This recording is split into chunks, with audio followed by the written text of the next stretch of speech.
inilah menjadi tugas kita memperkenalkan ke masyarakat bahwa ini sebenarnya tidak susah, bahwa tanaman anggur ini gampang dibudidayakan.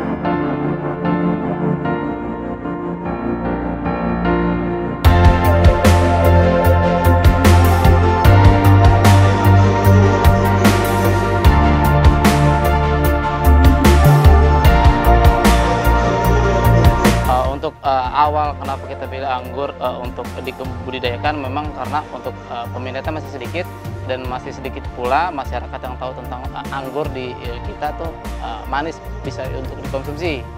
Selama ini kan yang orang tahu anggur sendiri itu asam, kecut, kecil, nggak bisa dimakan dah kasarnya. Nah, karena kita pengen pengenalan anggur impor ya bisa dikonsumsi yang manis, kita bentuklah suatu kelompok Poktan Limo. Tujuan kedepannya kita pengenalan, Bang.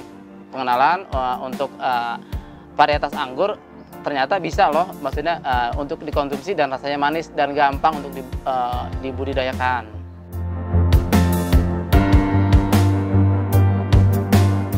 Untuk perkembangannya sendiri alhamdulillah, maksudnya kita udah membuktikan ke masyarakat sekitar, dan ada juga yang udah metik buahnya langsung dari kebun yang kita urus bareng-bareng, Bang. Contohnya kayak di kanan kiri kita nih udah mulai ada buahnya untuk varietas impor yang memang untuk dikonsumsi.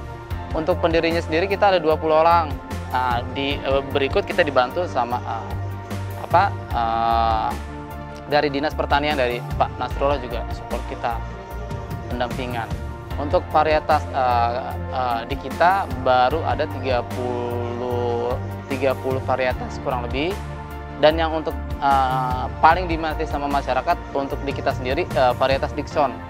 Yang pertama size-nya besar, yang kedua gampang dibuahin, yang ketiga tekstur dari buahnya sendiri dia lebih crunchy, Bang. Lebih crunchy. Jadi orang sukanya di situ. Renyah.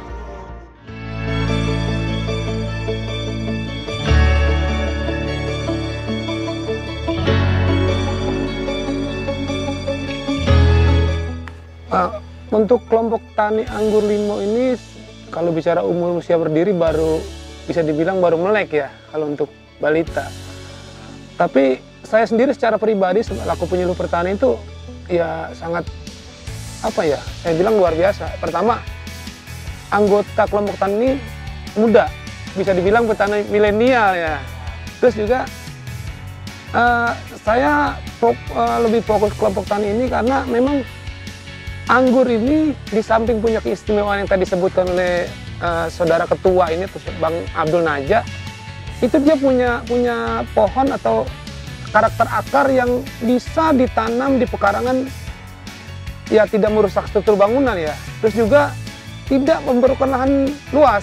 Artinya ini sejalan sekali dengan program pemerintah yang menggembar-gemborkan itu pemanfaatan pekarangan. Sejalan, cuman memang mungkin kita perlu waktu untuk memperkenalkan.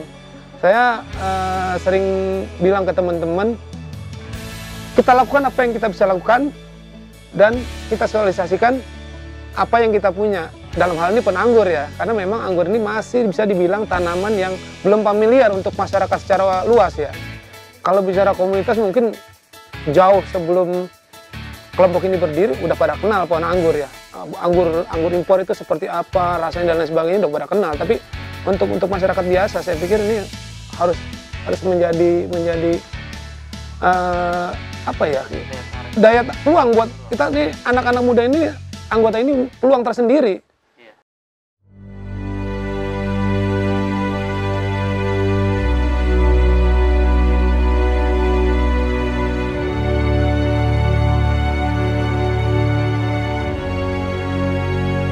Untuk perawatan, mungkin untuk masyarakat awam itu kok bisa ya, pertanyaan bisa berbuah, kok bagus ya berbuah. Masih saat ini kok buahnya manis. Nah, sebenarnya buah kalau bicara perawatan tuh hampir sama seperti tanaman lainnya. Memang ada beberapa treatment yang semestinya dilakukan. Saya pikir kalau untuk tanaman buah sebenarnya masing-masing tanaman buah itu punya perawatan atau perlakuan khusus ya untuk dibuahkan, untuk dipelihara. Yang namanya nanam itu kan bukan sekedar tanam selesai. Kalau itu bukan nanam ya.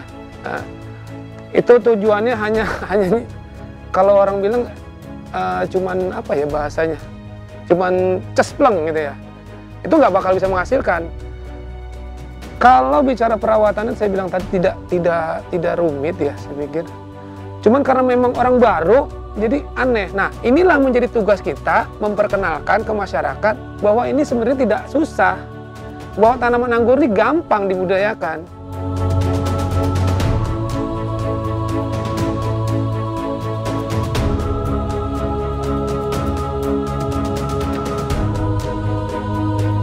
Paling kesulitannya itu perawatan. Masih kesulitan perawatan, ya tetap yang tadi Bang Nasrullah sampaikan, kita ada pendampingan kayak penyemprotan insektisidanya, kayak penyemprotan fungisidanya, sama sampai pemupukan. Nah, untuk garansi sendiri kita biasanya memang menggaransikan Bang 1 bulan. Setelah itu kita ada garansi. Kalau untuk pemasaran kita ada offline. Nah, untuk offline-nya sendiri kita kebetulan di komunitas Facebook kita buka di situ. Marketplace, sama kalau yang offline paling sama di Google Map. Customer kita 50% dari Google Map pendapatan kita, alhamdulillah. Untuk omset sendiri kurang lebih rata-rata 1 bulan kita lebih dari 6 sampai 9 jutaan untuk omset sendiri. Harapan kita sih untuk kedepannya kayak pasos-pasum yang ada di Kota Depok itu difasilitasi dengan tanaman anggur.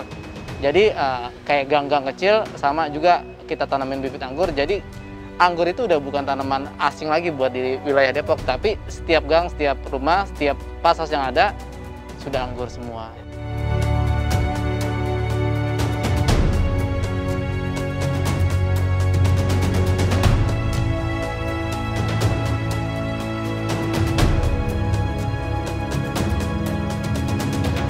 Jangan lupa subscribe channel YouTube Agro Maritim. Yes.